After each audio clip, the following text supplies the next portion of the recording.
Hi, I'm the Stick Figure Historian. Welcome to episode 10 of the American series. It's gonna be awesome. Okay, so quick recap.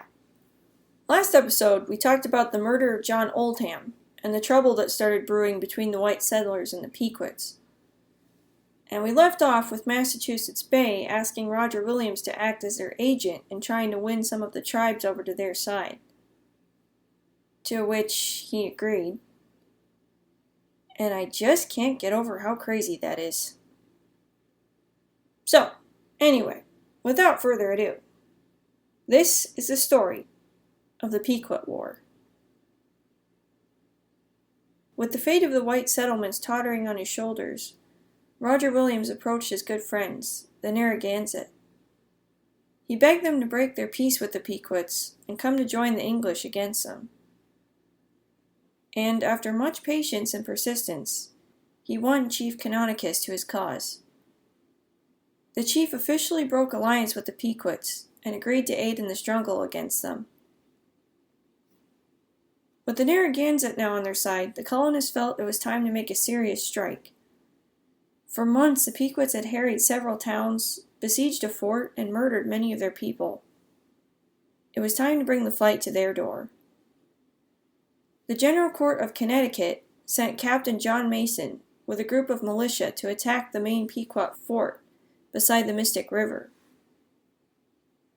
A party of Narragansett and Mohican braves followed hard after, joining in the cause. Now, this fort of the Pequots was a typical structure of the time. Strong walls made of rough logs, set upright into the ground with the tops carved into spikes. We call this style of fort a palisade, but it was more than just a fort. It was an entire village of about 400 people. Alright, so here's a battle map from bird's eye view to give us a better idea of what's going on. That circle thing is supposed to be the Pequot fort, with the brown dots being the Pequots themselves, and the blue dots are Captain Mason's force. Mason began with a surprise attack, and 20 of his men actually managed to break through one of the gates. They were quickly beaten back, however, and it soon became clear that this fort was not going to be an easy business to take. A new strategy was needed, and Mason was not long in contriving one. He ordered that the two gates should be blocked up and guarded, and the fort should be set ablaze. He himself took up the first torch. This was beyond the bounds of war anymore. This was a massacre. Frantic Pequot men, women, and children tried to scramble over the walls to escape the devouring flames, but it was only to fall into the equally merciless hands of the enemy outside. A mere 12 of them escaped with their lives that day. And whilst we pause in horror at this atrocity, I must say again that this was not merely a matter of white men slaughtering the Indians, for the Narragansett and several other tribes were equally involved in the killing. It's important to remember, for this is often the case in wars between Indians and settlers. Sometimes history books tell the story differently, and make it look like the white men are totally responsible for it all. But that is not true.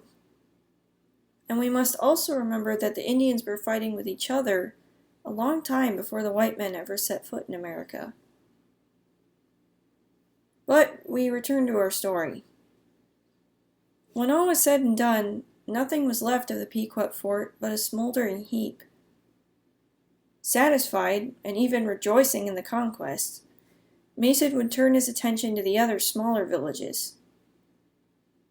The remaining Pequots fled from the cruel captain and his mixed band.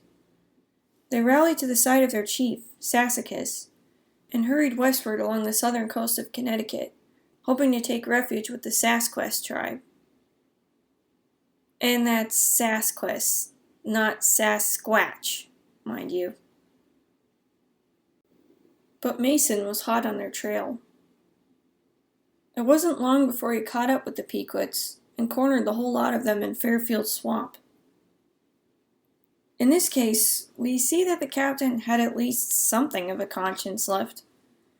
Or perhaps there were some men in his ranks that had a sense of decency. For before they opened fire on the band of fugitives, Thomas Stanton, an interpreter, was sent into the swamp to offer terms of peace to the Pequots. But Sasquatch would have none of it. He arranged with Stanton that the women, children, and elderly should be allowed to safely leave the swamp, but he himself would stay, along with 100 of his faithful braves. The wicked captain of the Connecticut militia waited until the helpless members of the Pequot tribe were clear of the swamp. And then the battle was joined. Almost every last one of those 100 braves perished fighting by the side of their chief in their muddy stronghold that day. In the end, somehow Sasquatch and the few men still living managed to break through the enemy lines and escape to the Mohawk tribe in the territory that is now called New York. But where they sought safety, oh, I get it. Mohawk.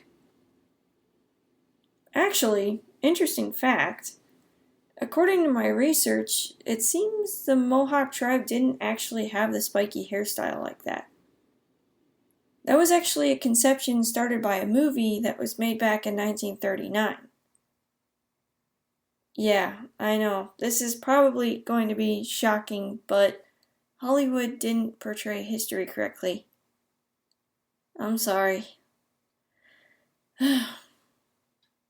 But anyway, this and other films started giving everybody the idea that Mohawk Indians had hairstyles like this.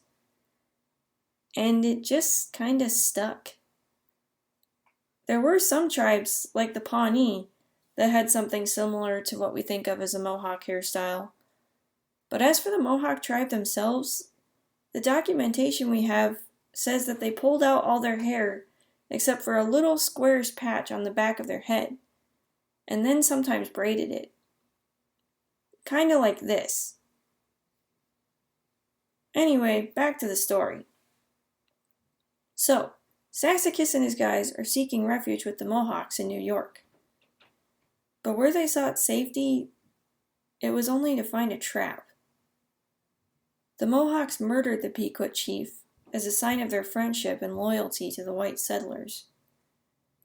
Thus, the Pequot War, as it came to be known, was ended. The handful of survivors of the defeated Pequots were split up amongst the Narragansett and Mohegan tribes, and were forbidden to ever call themselves by the name of Pequot.